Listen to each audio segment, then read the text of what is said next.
one last thing we want to talk about is tonguing. So tonguing messes up everything that we've been working on so far because you've got all these great exercises, and then you start tonguing, and you kind of mess up the system. The tonguing kind of throws a wrench in the whole system. So I want to talk about how you can avoid this and really work on getting the tongue in control. So what happens a lot with intermediate sax players or beginning sax players is that they end up moving the jaw when they go to tongue. Kind of sounds like this.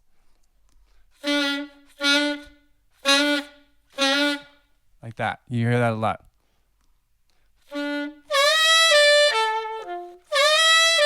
All right. So you want to try. That's an effect that you can create if you want to, but you don't want to have to play like that all the time. You want to choose when you don't want to do that. So we're going to kind of work over a little bit how to address that. Number one is reeds. Not a terrible, huge factor, but you do want to consider the kind of reed you're using. If your reed is super stiff, you're having trouble tonguing, you might want to go to softer reed. If you're having trouble getting air through the saxophone, you might want to go to a softer reed. It depends on the saxophone and the mouthpiece. Reeds are not like shoes. You don't just get better, then you get bigger shoes and bigger shoes and bigger shoes. It's not like that. On bari sax, tenor sax, and clarinet, I use 3. On alto, I use 2, and that's because my mouthpiece is super open. So it really depends on what you're playing on, what you're using, and what makes you comfortable, basically. But yeah, that's the 2 cents on reeds. Make sure that you're using something that makes you feel comfortable, and if you're having a really hard time tonguing, you might want to go to a lower size. So when you're tonguing, you want to make sure that you're not moving anything else, just the tongue. It's very common to move another part of your body or something like that, or another part of your mouth, and you don't want to over-tongue. Basically, you just want to use enough tongue to get the sound that you want to get. This is where we get over-tonguing or basically overblowing. You're putting more effort than you need to.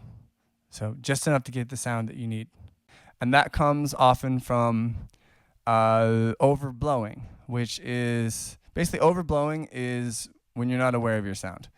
So as you practice, if you feel that you're not aware of your sound, one great idea is to practice in a corner where you can hear the sound from all angles. So that's a really good idea to get a good base of what you actually sound like. Because if you're blowing too hard, you're probably going to be tonguing too hard, and then everything is going to become more difficult.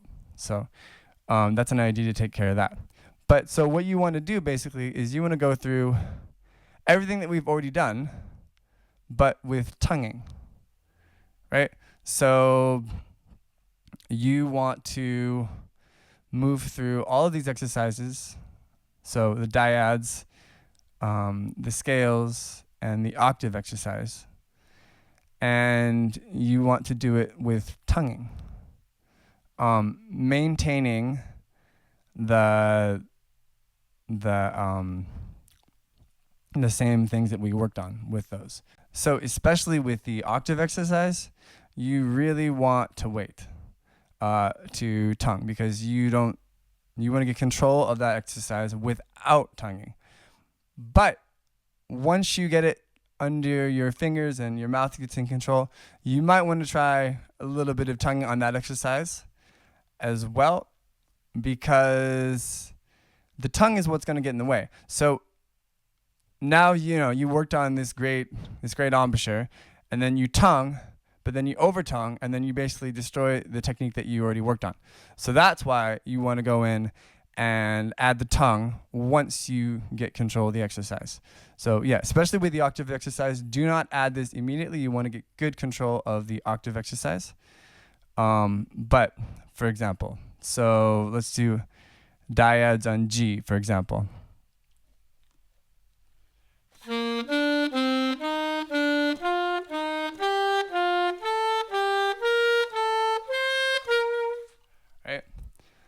It's a short example, but I tongued that whole thing, So that's what you want to do. You want to go through all the same exercise, but tongue them. Octave exercise. I'll show you a little demonstration on that.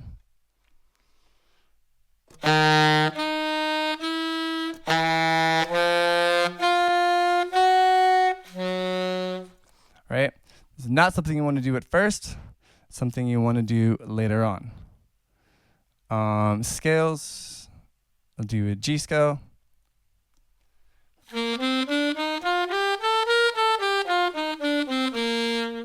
Right? So same thing. You just want to make sure your tongue is not getting in the way.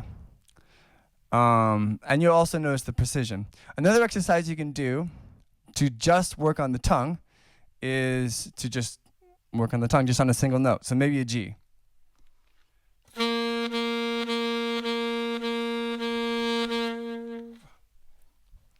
You can also do it with a metronome to work on getting control of your tongue. So we'll do it on a G again.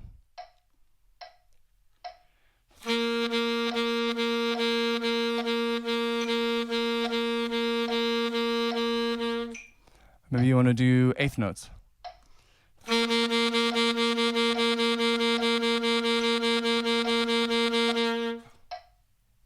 Right? Another thing you can do with the octave exercise in terms of tonguing, only once you really get it solid, is starting at D, middle D, and then going up the octave like that. Notice that the high register is really susceptible to problems with tonguing or closing your throat. So, when you do this, you really want to make sure you got an open throat, that you're not moving your teeth, you're not moving your jaw, you're not over-tonguing in any way. Let me show you what I mean.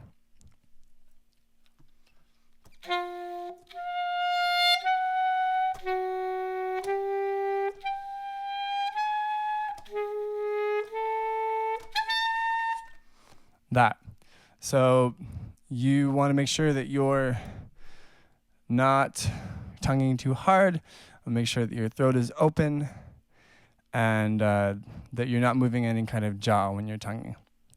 So I do that exact same little exercise. Another idea is to change the register that you're tonguing in.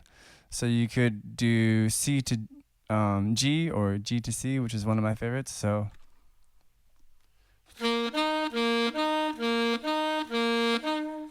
then you can do up the octave. And then if you really want to create a challenge, you can do it F sharp. So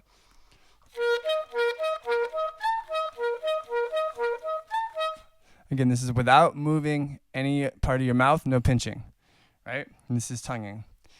Especially I find in the high register, it becomes more difficult to tongue and keep that open throat and to not pinch. So the high register, I think, is particularly difficult in that way. Also, let's talk about placement of the mouthpiece in regards to tonguing. So you shouldn't be moving. If you're moving something for tonguing, which happens a lot, you end up taking more mouthpiece, or you change your embouchure to tongue. You shouldn't be doing that. Nothing should be moving. The only thing that should be moving would be the tongue. So when you tongue and when you don't tongue, it's the same. Because otherwise what happens is you're constantly changing your embouchure, which is what we don't want. So these are the basic things to learn, and then we threw in the wild card with tonguing. So I hope this works out really well, and enjoy practicing.